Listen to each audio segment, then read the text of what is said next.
Comment être vraiment heureux et épanoui dans votre travail? Selon une étude de l'IFOP, il y a 2 tiers des travailleurs qui aspirent à un changement de carrière dans les 2 prochaines années.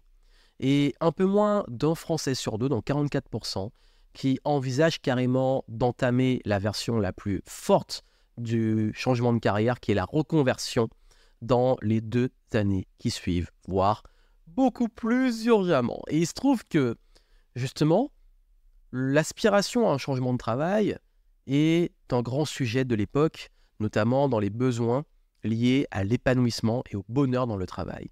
Nous ne sommes plus à l'époque de l'ère industrielle où on va juste échanger du temps contre de l'argent, aller faire ses heures et revenir. Aujourd'hui, nous avons vu justement que nous aspirons à plus de sens, à plus d'équilibre, à plus de flexibilité, qu'on a aussi des modèles de métier et d'exigence qui deviennent de plus en plus forts. D'ailleurs, il y a une étude sur le bonheur au travail qui a été faite par Indeed et Forrester Consulting, qui ont montré que 44% des gens estiment que les attentes entourant le bonheur au travail ont augmenté au cours des 5 dernières années. Ça veut dire que là, on est dans une dynamique où les attentes liées aux avantages, au bonheur et tout sont en évolution. Et 81% des répondants déclarent qu'ils ils sentent que le travail impacte énormément leur vie personnelle, ce qui se passe à la maison. Donc tout ça, c'est des chiffres que je vous donne pour prendre conscience justement que les faits, les études le montrent. Nous sommes dans une dynamique, une époque où nous avons besoin que le travail qui fait partie intégrante de notre vie ait du sens et nous apporte justement une forme d'épanouissement, de flexibilité. Je vais y revenir sur les critères de bonheur au travail. Et il se trouve que cette semaine, nous avons lancé un tout nouveau programme. Ça fait maintenant plus d'une semaine d'ailleurs, maintenant au moment où j'enregistre. Nous avons lancé un nouveau programme, la méthode STAR, pour vous aider dans votre reconversion et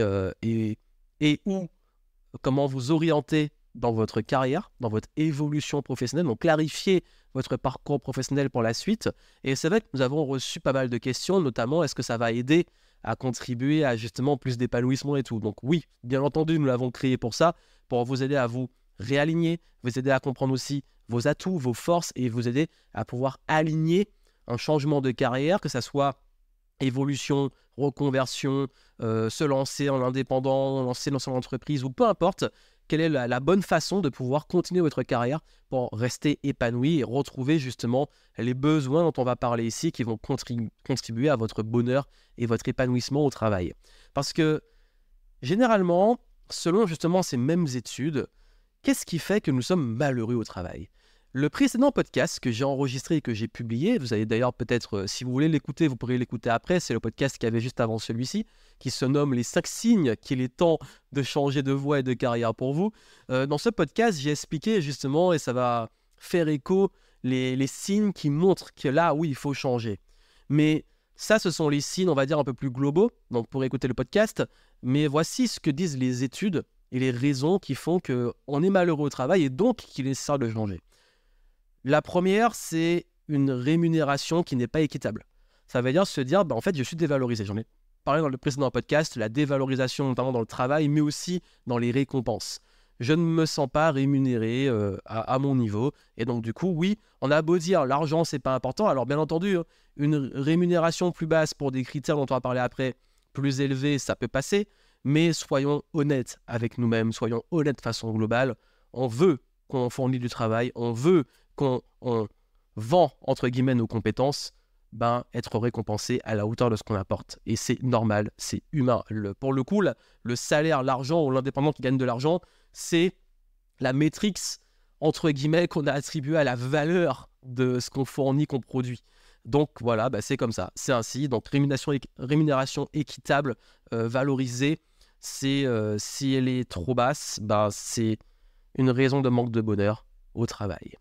Le manque d'épanouissement, la plupart du temps, ça veut dire je ne suis pas épanoui dans ce que je fais. Donc pas épanoui, ça veut dire il n'y a pas cette sensation d'évoluer, de joie, d'enthousiasme dans ce qu'on fait.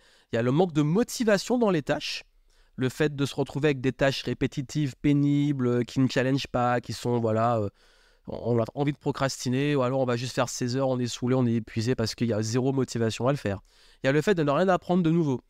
J'en ai parlé aussi dans le précédent podcast, le plafond de verre. Donc le fait de se dire, là, je fais le tour et je suis plus stimulé. D'ailleurs, justement, le flow, c'est l'équilibre entre le challenge et l'apprentissage. Donc si non seulement on ne s'épanouit plus et qu'on n'apprend rien, bah forcément on n'est pas motivé parce qu'on n'est pas en zone de flow où on évolue en compétences, en challenge, et on évolue dans ce qu'on va pouvoir justement affronter, entre guillemets. Et il n'y a pas de flexibilité dont vous avez besoin. Ça veut dire que si vous voulez plus de temps libre pour vos proches, pour vous, manque de flexibilité, notamment sur les horaires, ça contribue au malheur, entre guillemets, au travail. Donc tout ça, la rémunération, l'épanouissement, la motivation dans les tâches, le fait d'apprendre et la flexibilité par rapport aux besoins de chacun, ce sont des critères ultra importants dans le travail et qui peuvent être, s'ils ne sont pas respectés, des critères qui vont faire qu'on va se sentir justement pas du tout heureux dans son job. Donc maintenant que vous avez compris ça, et c'est un petit peu ce que je répète depuis maintenant une semaine que je parle de changement de carrière, ça je pense que c'est même du bon sens si on est honnête avec soi-même. La question c'est comment on retrouve un travail dans lequel on s'épanouit plus et comment on retrouve une forme de bonheur. Donc justement par rapport à ces fameuses sources d'études dont j'ai parlé, ils ont identifié différents critères, différents éléments qui vont contribuer au fait qu'on va augmenter son niveau de bonheur dans le travail. Le premier, c'est le sentiment d'appartenance. Se sentir à sa place là où on est dans son entreprise. D'ailleurs, c'est vraiment la question qui est souvent posée. Comment trouver sa place? Justement, on appartient à l'entreprise, on est aligné. D'ailleurs, je parle souvent de... Là, ils n'ont pas mis dedans, mais j'ai beaucoup parlé de l'importance de suivre ses idéaux, d'alignement des valeurs et tout. L'appartenance, c'est qu'on se sent appartenir à un groupe qui est cohérent avec nos propres valeurs, qui nous ressemble avec nos idéaux. Donc ça y contribue. Il y a la motivation. Ça veut dire que les tâches, si on en a parlé, vous motivent. Quand vous vous lancez dans des tâches, wow, il y a une sorte de challenge, de motivation intrinsèque qui se crée. La valorisation. Les collègues vous apprécient sur le plan personnel. Ça veut dire que vous vous sentez valorisé. Vous sentez que, oui, vous êtes reconnu. Parce que souvent, on parle d'appartenance, mais il y a aussi dans la pyramide de Maslow, la reconnaissance. Donc, être reconnu, être valorisé. La raison d'être. Vos objectifs sont clairs et le travail a un sens. Donc, la raison d'être, c'est souvent le sens. C'est, ok, j'ai des objectifs qui sont clairs. Je sais pourquoi je fais ça, en fait. Le sentiment aussi de réalisation. Ils sont atteints. Et comme ils sont clairs et atteints, vous vous sentez réalisé. Donc là, on est encore en train de monter dans la pyramide de Maslow. On a parlé de la rémunération. Oui, je perçois un salaire équitable pour ce que je fournis comme travail. C'est juste. Ça fait partie aussi des critères. Le soutien. Vous êtes entouré, soutenu et encouragé. L'apprentissage. Vous apprenez régulièrement. Vous avez le sentiment d'évoluer, de nourrir de la curiosité. L'inclusivité. Ça veut dire que vous vous sentez inclus et respecté dans votre lieu de travail. C'est un lieu, un environnement qui vous respecte. Flexibilité, ça veut dire que les horaires vous conviennent. Vous n'êtes pas prisonnier d'un agenda ou des horaires qui ne vous correspondent pas. La confiance, vous arrivez à faire confiance notamment à vos collègues. Vous n'êtes pas tout le temps à vous méfier et tout, vous faites confiance à vos collègues. La gestion, ça veut dire que ça c'est plus... La hiérarchie s'investit dans votre réussite, dans votre évolution. Il y a également le niveau de stress, ce qu'on appelle justement le bon stress. Il y a toujours la zone entre le bon stress et la frontière avec le mauvais stress. Le bon stress, c'est qu'on est challengé, on avance, il y a un peu de pression, mais juste pour nous pousser de temps en temps. Le mauvais stress, c'est la pression qui vous tue en termes de santé physique et mentale sur le long terme. C'est un autre sujet que j'aborderai peut-être dans d'autres contenus, mais le niveau de stress, ça contribue aussi. La satisfaction dans l'ensemble, c'est est-ce que ça vous plaît, ce que vous faites. Vous avez vu, ça, ce sont les différents critères. Ça veut dire appartenance, motivation, valorisation, raison d'être, sentiment de réalisation, rémunération, soutien, apprentissage, inclusivité, flexibilité, confiance, gestion, niveau de stress et satisfaction. Si plus vous remplissez ces différents critères, plus vous êtes heureux dans votre travail. Parce que vous vous sentez à votre place, motivé par des tâches dans lesquelles vous apprenez, vous évoluez, ça a du sens. Vous voyez que vous arrivez à vous réaliser en étant challengé, avec assez de stress pour vous motiver, mais sans vous détruire.